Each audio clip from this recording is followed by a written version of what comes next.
If you have an old air conditioner and you want to make sure that you're getting best efficiency out of it, one of the things you're going to want to do is spray down all of these fins with a hose. Let me see if I can get a shot of what some of these fins look like that are dirty. Now if you look, you can see that thick dark band in between the coolant coils. Those fins are all clogged with dust and dirt and debris. I feel bad. My fins have not been cleaned in a few years.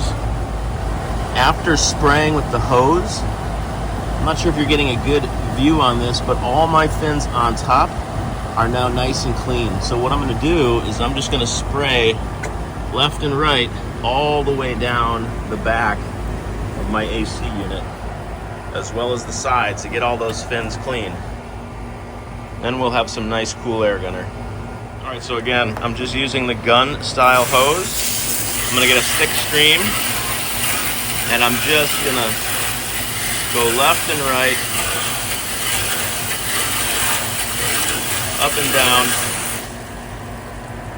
cleaning all those fins.